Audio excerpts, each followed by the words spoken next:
ECRல property வாங்க எதுக்கு crores? Lakhs போதுமே. Just 4 lakhsல ECR கோவலத்துல beach resort plot. EMI 12,000 only. Stepstone presents Secret Aura at ECR Kovalam. அவர்கள் கொண்டு வந்த உங்களுடன் ஸ்டாலின், நலம் காக்கும் ஸ்டாலின், ஓரணியில் தமிழகம் இந்த மாதிரியான திட்டங்களுக்கெல்லாம் எந்த மாதிரியான பலன் கிடைச்சதுன்னா கேட்டிங்கன்னா மிகப்பெரிய தோல்வியில் முடிந்தது அப்படின்னு சொல்லிட்டு திமுக வட்டாரங்களில் பேசிக்கிறாங்க. மக்கள் திமுகவுக்கு எதிராக இருக்கிறார்கள். திமுக சொன்ன எந்த திட்டங்களையும் செயல்படுத்தலை. இவங்க சொல்கிறாங்க திமுக தரப்புலேருந்து நாங்கள் அனைவருக்கும் 1000 ரூபா கொடுத்தோம் அப்படின்னு சொல்லிட்டு. இவங்க சொன்ன மாதிரியே எல்லாருக்குமே 1000 ரூபா கொடுக்கவே இல்லை. விவசாய சங்கத்தில் இருக்கார் அவர் பேசுகிற என்னென்னா, திமுக என்ற கட்சிக்கு நான் ஓட்டு போட்டேன். இப்போ யோசிக்கிறேன் ஏன் ஓட்டு போட்டேன்னு யோசிக்கிறேன். ஏன்னா நான் அந்த கட்சியை சேர்ந்தவன். நான் போய் மக்களுக்காக நிவாரணம் கேட்டு நிற்கும் போது என் மேலே வழக்கு போடுவேன்னு மிரட்டுறாங்க. கண்டிப்பாக நீங்கள் வரணும் அப்படின்னு சொல்லிட்டு டெல்டா மாவட்டத்தில் எடப்பாடி பழனிசாமி பிரச்சாரம் பண்ணும்போது திமுக சேர்ந்த ஒருவர் இப்படி பேசுகிறாருன்னா திமுக ஆட்சி அப்போ எப்படி இருக்குது அப்படின்னு சொல்லிட்டு பார்த்துங்க. ஆனால் மக்களுக்கு அந்த எதிர்ப்பலையை எடப்பாடி பழனிசாமி அறுவடை செய்கிறார். இதுதான் போகும் இடமெல்லாம் மிகப்பெரிய கூட்டத்துக்கான காரணம். பிரச்சாரம் நல்லா போகுது. திமுக கொண்டு வந்த திட்டங்கள்லாம் நமக்கு நாமே ஆகட்டும் மற்ற திட்டங்கள்லாம் பிசுத்து போச்சு. அப்போ அதிமுகவை நம்ம எப்படி டைவர்ட் பண்ணலாம், இந்த பிரச்சாரத்தை எப்படி ஒடுக்கலாம்னு யோசிக்கிறாங்க. அப்போ யார் மூலமாகவோ அதிமுகவில் இருக்கும் ஒருவரை பேச வைக்கிறாங்க. அப்படி பேச வைக்கும்போது அவர் அதிமுகவின் தலைமைக்கு எதிராக பேசுகிறார். ஓகே, செங்கோட்டையன் அவர்கள். இதே செங்கோட்டையன் அவர்கள் எம்ஜிஆர் பொதுச் செயலராக இருக்கும்போது பேசினாரா? அனைவரும் சேர்க்க வேண்டும்னு. செல்வி ஜெயலலிதா அவர்கள் பொதுச் செயலராக இருக்கும்போது பேசினாங்களா? பேசலை. நிறைய விஷயம் அதிமுக காலத்தில், அதாவது திமுக கொண்டு வந்ததில் அதிமுக ஆட்சியிலே நிறுத்தப்பட்டு, குறிப்பாக பார்த்தீங்கன்னா பிரிட்ஜஸ். அதுக்கு முக்கிய காரணம் என்னென்னா சில அமைச்சர்களோட தனிப்பட்ட பிஸ்னஸ்க்காக சில பாலங்கள்லாம் கொண்டு வரப்பட்டது. இப்போ அந்த மதுரவாயல் பாலத்தை நீங்கள் சொல்கிறீங்கன்னு நினைக்கிறேன். அந்த பாலம் ஏன் நிறுத்தப்பட்டதுன்னா அது அந்த காலகட்டத்தில் அவர் திரு டிஆர் பாலு அவர்களா? டிஆர் பாலு அவர்கள். ஸோ அவர் பிஸ்னஸ் பண்ணுறதுக்காக அதை கொண்டு வந்ததாக சொல்லுவாங்க. அதனால தான் செல்வி ஜெயலலிதா அவர்கள் கோவப்பட்டு அதை நிறுத்ததாக சொல்லுவாங்க.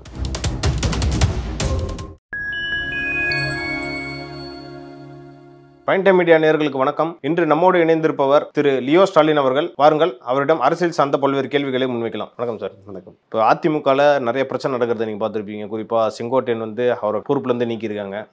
ஏற்கனவே ஓபிஎஸ், டிடிவி, அப்புறம் சசிகலான்ற நிறைய பேர் அணிலேருந்து பிரிஞ்சுட்டாங்க. இவர் ஒரு கோரிக்கை வச்சார் போன வாரம்.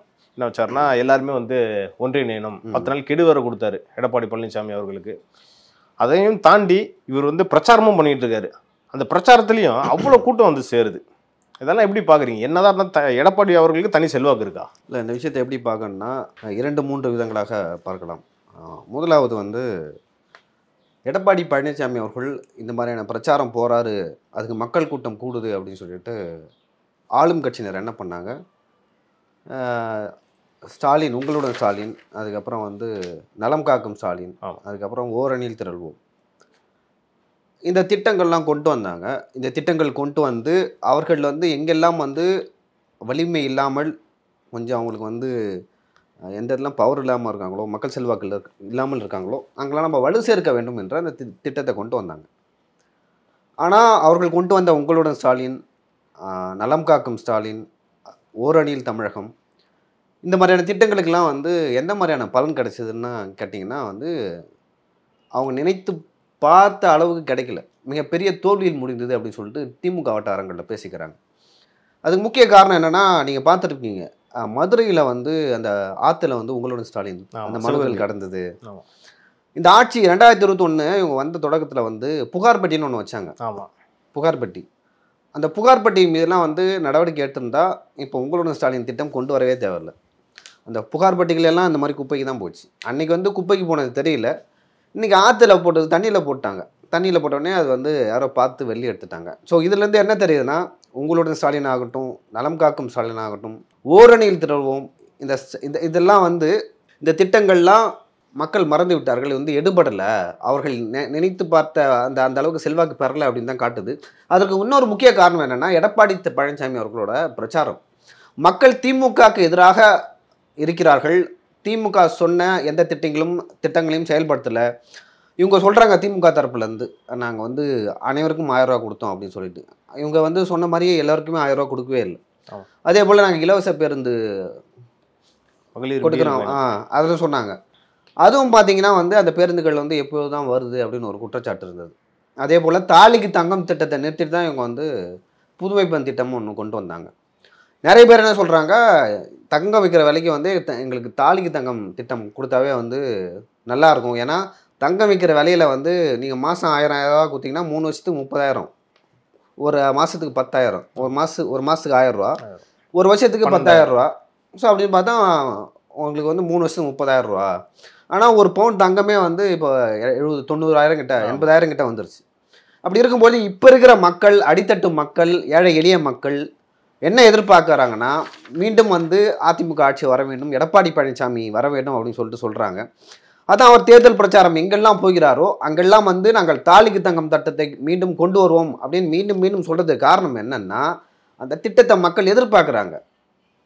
இப்போ ஒரு எளிய குடும்பத்தில், ஒரு ஏழை குடும்பத்தில், பொருளாதார ரீதியாக வந்து நலிந்த ஒரு குடும்பத்திலேருந்து நீங்கள் வந்தீங்கன்னா உங்களுக்கு தெரியும், திருமணம் நேரத்தில் வந்து 1 லட்ச ரூபா எவ்வளோ பெரிய விஷயம், ஒரு பவுன் நகை வந்து எவ்வளோ பெரிய விஷயம், ஒரு 50,000 பணம்ன்றது வந்து எவ்வளோ பெரிய விஷயம்னு சொல்லிட்டு அவங்க தான் தெரியும். அதுடன் சேர்ந்து நாங்கள் வந்து நிறுத்தி வைக்கப்பட்ட இந்த தாலிக்கு தங்கம் திட்டத்தில் அதை கொண்டு வரோம், கூட வந்து ஒரு பட்டுப்புடவை கொடுக்குறோம் அப்படின்னு சொல்லிட்டு எடப்பாடி பழனிசாமி சொல்கிறாங்க.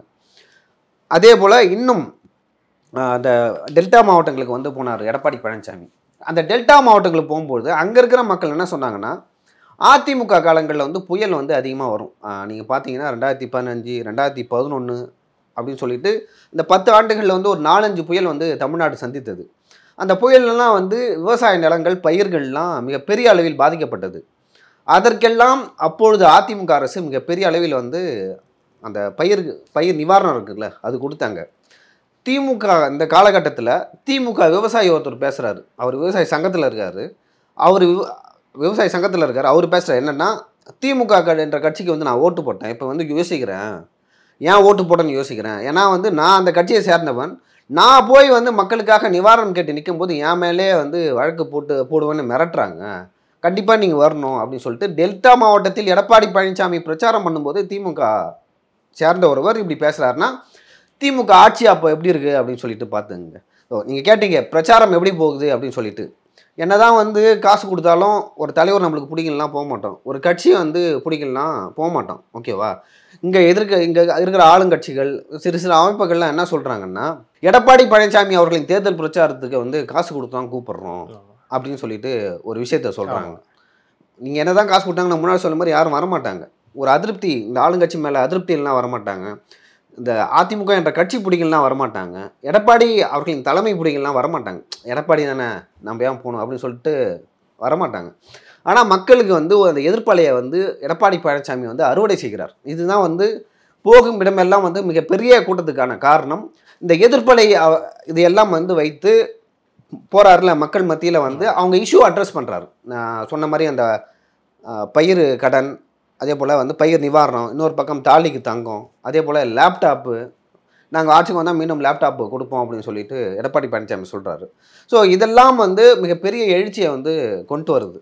ஒரு பக்கம் வந்து ஏற்கனவே செங்கோட்டையன் இஷ்யூ இது ஒரு பக்கம் போயிட்டு இருக்கும்போது, இவ்வளோ கட்சிக்குள்ளேயே இவ்வளோ பிரச்சனை போயிட்டு இருக்கும்போது எப்படி ஹேண்டில் பண்ண போறாருன்னு நீங்கள் நினைக்கிறீங்க? இல்லை நீங்கள் செங்கோட்டையன் ஆக்சுவலாக இந்த இதுலேருந்து வந்து நீங்கள் ஒரு விஷயத்தை புரிஞ்சுக்கணும். பிரச்சாரம் நல்லா போகுது, திமுக கொண்டு வந்த திட்டங்கள்லாம் நமக்கு நாமே ஆகட்டும் மற்ற திட்டங்கள்லாம் வந்து பிசுத்து போச்சு. அப்போ வந்து அதிமுகவை நம்ம எப்படி வந்து டைவர்ட் பண்ணலாம், இந்த பிரச்சாரத்தை எப்படி ஒடுக்கலாம்னு யோசிக்கிறாங்க. அப்போ யார் மூலமாகவோ வந்து அதிமுகவில் இருக்கும் ஒருவரை வந்து பேச வைக்கிறாங்க. அப்படி பேச வைக்கும்போது அவர் வந்து அதிமுகவின் தலைமைக்கு எதிராக பேசுகிறார். ஓகே, செங்கோட்டையன் அவர்கள். இதே செங்கோட்டையன் அவர்கள் வந்து எம்ஜிஆர் பொதுச் செயலராக இருக்கும்போது பேசினாரா? அனைவரும் சேர்க்க வேண்டும்னு. செல்வி ஜெயலலிதா அவர்கள் பொதுச் செயலராக இருக்கும்போது பேசினாங்களா? பேசலை. இப்போ எடப்பாடி பழனிசாமி அவர்கள் பொதுச் செயலராக இருக்கும்போது ஏன் பேசுறாருன்னு ஒரு கேள்வி எழுது. அப்போ யார் சொல்லி பேசுகிறாருன்னு ஒரு கேள்வி எழுது. ஸோ செல்வி ஜெயலலிதா அவர்களும் எம்ஜிஆர் அவர்களும் வந்து இருந்தால் எந்த மாதிரியான ஒரு நடவடிக்கை எடுப்பாங்களோ அந்த நடவடிக்கை தான் எடப்பாடி பழனிசாமி வந்து எடுத்திருக்கிறார். இப்போ பிரச்சாரம் வந்து இப்போ 10 நாள் கெடு வச்சார்ல, ஒரு சீனியர் முன்னாள் அமைச்சர் எம்ஜிஆர் காலத்துலேருந்து எம்எல்ஏ அப்படின்னு சொல்லிட்டு நம்ம நிறுத்தி வச்சிருந்தா 10 நாளுக்குள்ள ஐயோ என்ன பண்ண போகிறாரு செங்கோட்டையன், 10 நாள் என்ன நடக்க போதோ அதிமுகலான்னு சொல்லிட்டு இங்கே இருக்கிற ஊடகங்கள் வந்து இதை வச்சே டிபேட் பண்ணுவாங்க. அதற்கெல்லாம் இடம் கொடுக்காமல் எடப்பாடி பழனிசாமி அவர்கள் ஒரு முற்றுப்புள்ளி வச்சிருக்காரு. நீ வந்து யார் வேணாலும் கட்சி தலைமைக்கு எதிராக பேசினா, கட்சிக்கு எதிராக பேசினா இதான் நடக்கும் அப்படின்னு சொல்லிட்டு மற்ற சீனியர்கள்லாம் வந்து இந்த பேச்சை எடுக்கக்கூடாதுன்னு சொல்லிட்டு கட்சியை விட்டு நீக்கியிருக்காரு. ஆனால் இதனால தான் அவர் மேலே ஒரு விமர்சனமும் வருது. என்னன்னா இவருக்கு வந்து ஜெயலலிதா அம்மையார் ஜெயலலிதா அளவுக்கோ இல்லைன்னா மறைந்த முதல்வர் திரு எம்ஜிஆர் அவர்கள் மாதிரி ஒரு செல்வாக்கான ஒரு லீடரா அப்படின்ற மாதிரி ஒரு கேள்வியும் வருது. இல்லை அதை வந்து நாம தான் கட்டமைக்கணும். ஓகேங்களா, நாம தான் கட்டமைக்கணும். இந்த மாதிரியான நடவடிக்கை சரி ஜெயலலிதா அவர்கள் வந்து ஏன் இரும்பு பெண்மணின்னு சொன்னாங்க? சரி ஜெயலலிதா அவர்கள் போல்டா டிசிஷன் எடுப்பாங்க. ஓகேங்களா, அவங்க டிசிஷனுக்கு எதிராக யாரும் பேச முடியாது. ஓகேங்களா, கட்சியை விட்டு நீக்கினது தான். அவங்க எப்போ வேணால் சேர்ப்பாங்க, எப்போ வேணால் நீக்குவாங்க. ஓகேங்களா, அது வந்து அந்த கட்சிக்கு வந்து ஒரு எப்படி சொல்லு, அதிமுகவில் ஒரு வார்த்தையை சொல்லுவாங்க, இராணுவ கட்டுப்பாட்டுடன் கட்சி இயங்கும் அப்படின்னு சொல்லிட்டு. இராணுவ கட்டுப்பாடுனா என்ன, டாப் கமாண்ட் என்ன சொல்கிறாங்களோ அதுதான் வந்து கிடைக்கிற மாவட்ட செயலாளர்கள் தொண்டர்கள் எல்லாமே கேட்கணும். ஸோ அந்த மாதிரியான ஒரு இராணுவ கட்டுப்பாட்டுடன் வந்து எடப்பாடி பழனிசாமி அவர்கள் இந்த கட்சியை இட்டு போகிறான்னு சொல்லிட்டு அவரோட நடவடிக்கைகள் காட்டுது.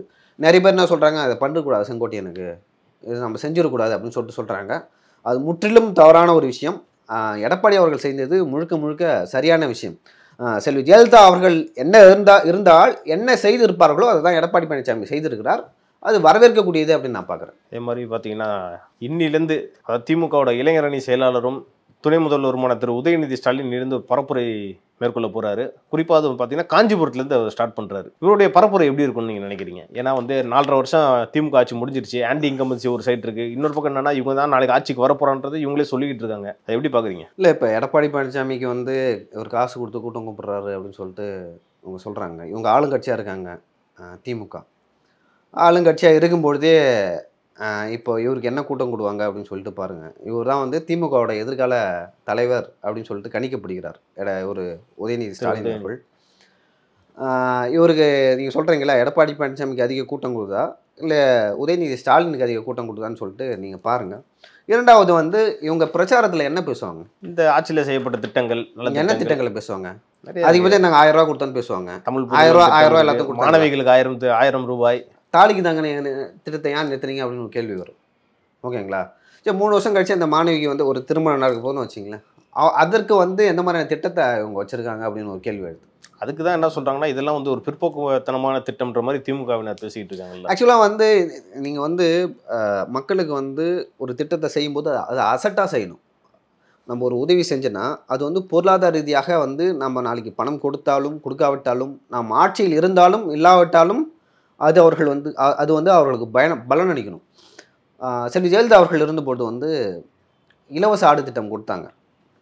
எனக்கு தெரிந்து வந்து எனக்கு சொந்த ஊரில் வந்து நிறைய பேர் அதை வாங்கினாங்க.